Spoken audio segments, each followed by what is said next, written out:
to my tutorial. In my today's tutorial, I'll be teaching you how to prepare an easy, simple and an educational DIY game for your young ones. This game is not an ordinary game as it focuses more on the cognitive development of the child. So let's come forward and see what are the materials required in preparing this tutorial. The materials required are some printables. I have already given the description on the link. You can just download from there. You need to print 3 pages of the print. These are actually 3 pages, so you're going to print it out. Colored form. One big A3 size page you have. Here it's a paper. You can also print it on a cardboard or even on a thick board and then stick it on something that is thicker, even a foam or something, just to make the circle nice enough. If you want, you can cut out the edges, but in my case this looks nice, so I'm going to decorate this empty spaces. Some pair of dices, we need actually 3, so I'm having extra. A pair of scissors, some designing stamps in here. You can also get it from the dollar store or any shop there. And you can also use sketches to draw some diagrams in here or some designs of your wish. A pouch to carry all your cut materials and the dices. Nice pouch, this one. Tape. Some transparent book cover just to cover up the pages so that the design are safe enough, just like I have covered in here. One, and you can see it looks nice. It will not tear apart, so it's going to be nice, thick enough in its place. Basically what happens is that this game is usually available for around 100 to 200 dirhams, which is equivalent to, let's say, $50-60, but you can prepare all these things in less than $5. So let us come forward and see how to prepare the step for this educational board game.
See over here, this is the way we have prepared the board.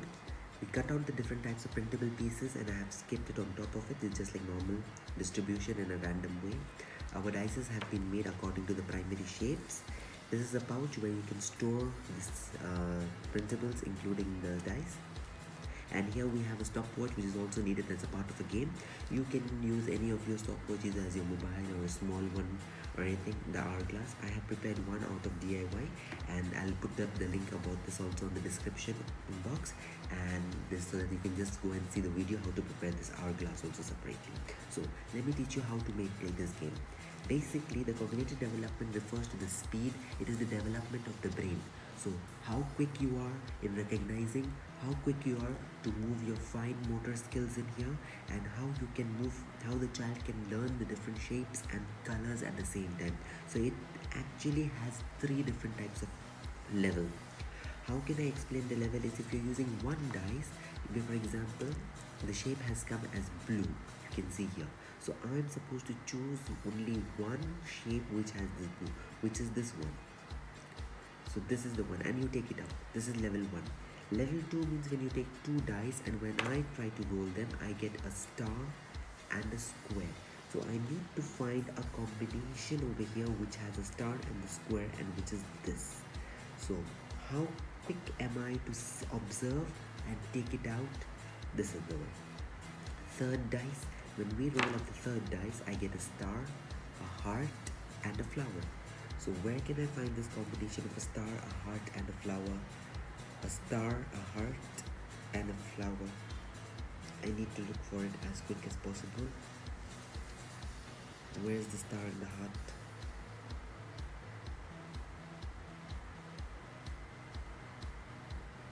With too many things it has, and this is the place where it takes, and this is the one. A star, a heart, and a flower. Now, you need to do this thing within 1 minute, so you roll up the hourglass, check out the 1 minute. When the time is over, this is stop the game, and the points can be noted.